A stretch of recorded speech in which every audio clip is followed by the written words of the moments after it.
नमस्कार दोस्तों, हरियाणा सरकार की तरफ से बड़ी ब्रेकिंग न्यूज जारी है।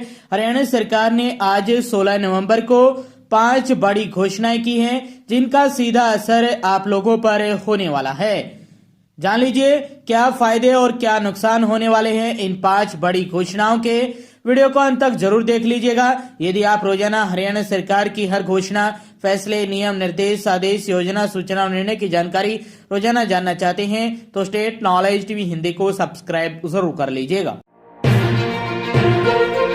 सबसे पहली और बड़ी खबर आई है हरियाणा में लाडो लक्ष्मी योजना को लेकर।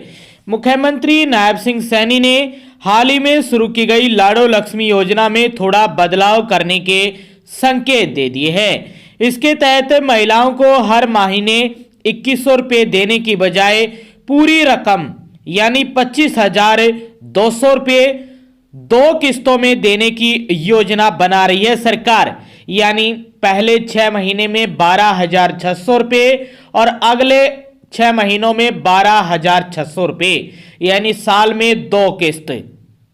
मुख्यमंत्री ने इस योजना पर काम करने के निर्देश अधिकारियों को दिए हैं। मुख्यमंत्री नायब सिंह सैनी ने शनिवार को बरवाला क्षेत्र के गांव खरक पुनिया में एक समारोह का संबोधित करते हुए ये बात कही है। उन्होंने कहा कि सरकार ने अपने वादों के अनुसार लाडो लक्ष्मी योजना की शुरुआत कर दी है। पहले ही बजट में सरकार ने 5,000 करोड़ रुपए के बजट का प्रावधान कर दिया था। सरकार ने 1 नवंबर से महिलाओं के खातों में 2100 रुपये डालने की भी शुरू कर दिए, लेकिन हमारा मानना है कि यह राशि बहुत छोटी है। ऐसे में हमने विचार किया है कि यह राशि हर महीने महिलाओं के खातों में डालने की बजाय 2 किस्तों में ब्याज सहित डाली जाए तो ठीक रहेगा। इससे महिलाएं अपना कोई स्वरोजगार का काम शुरू कर पाएंगी। इस पर विचार करने के निर्देश अधिकारियों को दिए गए हैं। बता दें कि 1 नवंबर को महिलाओं के खातों में पैसे आए थे, पैसे डाले गए थे। दीनदयाल लाडो लक्ष्मी योजना की पहली किस्त, जिसमें 5,22,162 महिलाओं के बैंक खातों में 109 करोड़ रुपए डाले गए थे। लाडो लक्ष्मी योजना के लिए 6,97,697 आवेदन हुए थे, जिनमें से 6,51,529 विवाहित महिलाएं और 40,168 अविवाहित महिलाएं हैं। तो ये बड़ी खबर है। उन्होंने कहा कि बड़ा मैसेज आएगा कि साल में 2 किस्तों में ये राशि जाएगी तो महिलाओं को भी फायदा होगा। यदि योजना सिरे चढ़ी तो हरियाणा में लाडो लक्ष्मी योजना के 2100 रुपये हर महीने देने के बजाय साल में 2 बार 12,600 रुपये दिए जाएंगे।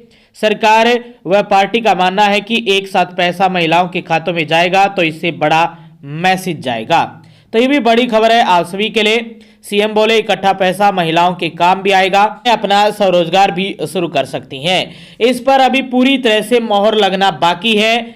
जैसे ही इस पर मोहर लग जाएगी तो जानकारी सरकार की तरफ से आ जाएगी। अब केवल संकेत दिए हैं, ये बोला है समारोह में, अब इस पर काम चलेगा। निर्देश जारी किए गए हैं अधिकारियों को। यदि ये स्कीम है जो सरकार की है हर 6 महीने में किस्त देने की, यदि सिरे चढ़ती है तो इसको लागू किया जाएगा, वरना हर महीने ही 2100 रुपये मिलेंगे। तो ये पहली और बड़ी खबर थी आप सभी के लिए। सरकार की तरफ से बड़ी सूचना आई है। दूसरी महत्वपूर्ण बड़ी खबर आई है, छठे वेतन आयोग का लाभ ले रहे कर्मियों का महंगाई भत्ता 5% बढ़ गया है। हरियाणा में छठे वेतन आयोग के अनुसार वेतन ले रहे सरकारी कर्मचारियों के महंगाई भत्ते यानी डीए में 5% की बढ़ोतरी की गई है। इन कर्मचारियों का महंगाई भत्ता 252% से बढ़ाकर 257% कर दिया गया है। बड़े डीए का लाभ 1 जुलाई से मिलेगा। वित्त विभाग के अतिरिक्त मुख्य सचिव अनुराग रस्तोगी ने इस संबंध में आदेश जारी कर दिया है। सभी कर्मचारियों को अगले महीने यानी दिसंबर में मिलने वाला नवंबर का वेतन बड़े डीए के साथ मिलेगा। इसके साथ ही जुलाई, अगस्त, सितंबर और अक्टूबर का कुल 4 महीने का एरियर दिया जाएगा। हालांकि छठे वेतन आयोग का लाभ ले रहे सेवानिवृत्त कर्मचारियों को बड़े महंगाई भत्ते का लाभ नहीं मिल पाएगा, क्योंकि वित्त विभाग ने पेंशनर के डीए में बढ़ोतरी नहीं की है। तो ये बड़ी खबर आई है आप सभी के लिए। 252% से बढ़ाकर 257% हुआ डीए। 1 जुलाई से मिलेगा लाभ। सेवानिवृत्त कर्मचारियों को नहीं मिल पाएगा बड़े महंगाई भत्ते का लाभ। तो ये दूसरी महत्वपूर्ण बड़ी खबर आई थी आप सभी के लिए। सरकार की तरफ से छठे वेतन आयोग के अनुसार वेतन ले रहे सरकारी कर्मचारियों को लेकर। तीसरी महत्वपूर्ण बड़ी खबर आई है उत्तर शिक्षा विभाग की तरफ से। उच्चतर शिक्षा विभाग ने जारी किया है शेड्यूल। 18 से कॉलेज प्रिंसिपल्स के तबादले की प्रक्रिया शुरू होगी।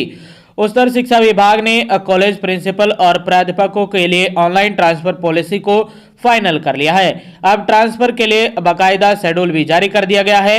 पहले चरण में कॉलेज प्रिंसिपल को शामिल किया जाएगा। इसके लिए 18 नवंबर से प्रक्रिया शुरू होगी। विभाग की ओर से ट्रांसफर पॉलिसी के तहत शेड्यूल संबंधी आदेश पत्र जारी कर दिया गया है। प्रदेश भर के सभी कॉलेजों में प्रिंसिपल को पत्र भेजकर इस संबंध में सूचना दी गई है। बताया जा रहा है कि 18 नवंबर से ट्रांसफर प्रक्रिया शुरू होगी और 17 मार्च तक काम पूरा कर लिया जाएगा। विभिन्न चरण के तहत तबादले होंगे। पहले चरण के तहत ट्रांसफर ड्राइव का नाम प्रिंसिपल नवंबर 2025 रखा गया है, जबकि इसके लिए योग्यता तारीख की डेडलाइन 31 अक्टूबर निर्धारित की गई है। 17 नवंबर से ट्रांसफर ड्राइव बनाया जाएगी। तो ये तीसरी महत्वपूर्ण बड़ी खबर आई थी सरकार की तरफ से, उच्चतर शिक्षा विभाग की तरफ से। चौथी महत्वपूर्ण बड़ी अपडेट आई है पंजाब एंड हरियाणा हाईकोर्ट की तरफ से। दिव्यांग कर्मचारियों के पक्ष में एक महत्वपूर्ण फैसला लिया है। पंजाब हरियाणा हाईकोर्ट ने राज्य सरकार के नियमों को चुनौती देने वाली 134 याचिका सुनवाई करते हुए दिव्यांग कर्मचारियों के पक्ष में महत्वपूर्ण फैसला दिया है। अदालत ने माना कि सिर्फ 70% या उससे अधिक विकलांगता और नेत्र दिव्यांगता वाले को ही 2 वर्ष का सेवा विस्तार देना भेदभावपूर्ण है। कोर्ट ने आदेश दिया कि अब 40% तक की दिव्यांगता वालों को भी इस लाभ का पात्र माना जाएगा। जोरा सिंह और अन्य ने याचिका दायर करते हुए बताया कि हरियाणा में सरकारी कर्मचारियों की रिटायरमेंट आयु 58 वर्ष है। दिव्यांग कर्मियों को सरकार ने 2 साल का सेवा विस्तार देने का निर्णय लिया है, लेकिन इसे केवल 70% दिव्यांग कर्मियों और नेत्र दिव्यांगों तक ही सीमित कर दिया। याचिकाकर्ताओं की दलील थी कि ऐसा करना दिव्यांग कर्मियों से भेदभाव करना है और इस नियम को खारिज किया जाए। तो पंजाब एंड हरियाणा हाईकोर्ट ने अपना फैसला सुना दिया है। अब 40% तक की दिव्यांगता वालों को भी इस लाभ का पात्र माना जाएगा। तो ये बड़ी खबर आई थी आप सभी के लिए सरकार। वही 5वीं अपडेट में 2 बड़ी खबरें हैं। पहली खबर आई है बुढ़ापा पेंशन को लेकर। जी हां, आप सभी का इंतजार खत्म हो गया है। हरियाणा सरकार ने बुढ़ापा पेंशन बुजुर्गों के खातों में डालने का काम कर दिया है। इसके साथ साथ जो अन्य पेंशन है, विधवा पेंशन है, लाडली पेंशन है, जो बेसहारा पेंशन है या दिव्यांग पेंशन है और साथ में ये बुढ़ापा पेंशन है, सभी पेंशन आपके खातों में आनी शुरू हो गई हैं। सरकार ने अपनी तरफ से जो पेंशन भेजने का काम है वो कर दिया है। आज ये बड़ी अपडेट आई है। 16 नवंबर को आपके पास मैसेज आ गया होगा। एक बार अपने मोबाइल फोन का मैसेज इनबॉक्स खोल कर देख लीजिए। वहां पर आपके बैंक का मैसेज आया होगा या अपनी बैंक की डिटेल खोल कर देख लीजिए। वहां पर आपके पास 3000 रुपये का जो मैसेज है वो भेज दिया गया है। अब आपका ये सवाल होगा कि जो 3200 रुपये मिलने थे बुढ़ापा पेंशन के, यानी जो 200 रुपये बढ़ाए गए थे, वो कब से मिलेंगे? अभी जो नवंबर महीने में पेंशन मिल रही है, ये पेंशन आपकी अक्टूबर महीने की आई है। यानी हरियाणा में जो पेंशन आती है वो 1 महीने की जो पेंशन होती है वो अगले महीने में आती है। जैसे अक्टूबर की पेंशन नवंबर में, नवंबर की पेंशन दिसंबर में, दिसंबर की पेंशन जनवरी में। तो हरियाणा में 1 नवंबर से पेंशन में बढ़ोतरी हुई थी और ये जो अभी पेंशन मिली है ये 3000 रुपये मिली है और ये 3000 रुपये अक्टूबर महीने की है। अभी जो नवंबर महीना लागू हो रहा है, यानी आज 16 है, चल रहा है, तो इस महीने की पेंशन दिसंबर में आएगी, यानी इससे अगले महीने में, तब आपको 3200 रुपये मिलेंगे। यानी 200 रुपये की बढ़ोतरी अगले महीने में मिलेगी। इस महीने की जो पेंशन है नवंबर की वो दिसंबर में मिलेगी। अभी जो ये आपके अकाउंट में पेंशन आई है ये इससे पहले वाले महीने की आई है, अक्टूबर की। उम्मीद है कि अभी क्लियर समझ में आ गया होगा, क्योंकि बुजुर्गों को इस बारे में जानकारी नहीं होती है। वो बार बार जहाँ पेंशन लेने जाते हैं बैंक में या कॉमन सर्विस सेंटर पर या किसी और पर, जहाँ भी वो पैसे निकलवाते हैं, तो उनका ये सवाल रहता है। तो ये अपने बुजुर्गों को ज़रूर समझाइएगा। तो ये 5वीं अपडेट में पहली बड़ी खबर आई थी। आप सभी के पेंशन आपके अकाउंट में डाल दी गई है। अभी मैसेज नहीं आया तो शाम तक अपडेट हो जाएगी। आज संडे है, कल अपडेट हो सकती है और आज भी अपडेट हो सकती है। आपके अकाउंट में कभी भी आ सकती है पेंशन, सरकार ने डाल दी है। वही पांचवी अपडेट में दूसरी महत्वपूर्ण बड़ी खबर आई है। हरियाणा में बुढ़ापा पेंशन को लेकर कई झटके भी दिए गए हैं, यानी लगभग 37,000 पेंशन को रोक दिया है विभाग ने। इन पेंशन में गड़बड़ी पाई गई है, उनकी फैमिली आईडी से जांच शुरू की गई है। इन सब की पेंशन नहीं आएगी। अब इनको लेकर जो लिस्ट है जिले वाइज जारी की गई है।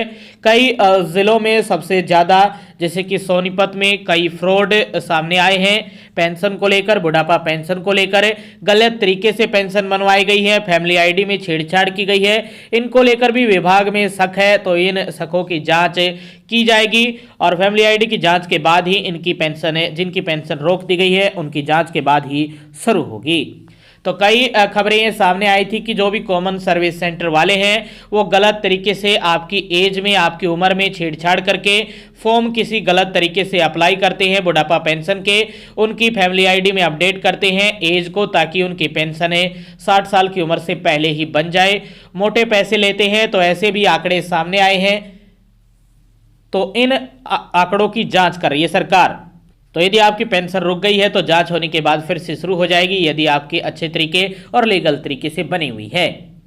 तो ये पांचवी अपडेट में दूसरी बड़ी खबर थी। आगे भी आप हरियाणा की हर खबर जानना चाहते हैं तो स्टेट नॉलेज टीवी हिंदी को सब्सक्राइब जरूर कर लीजिएगा।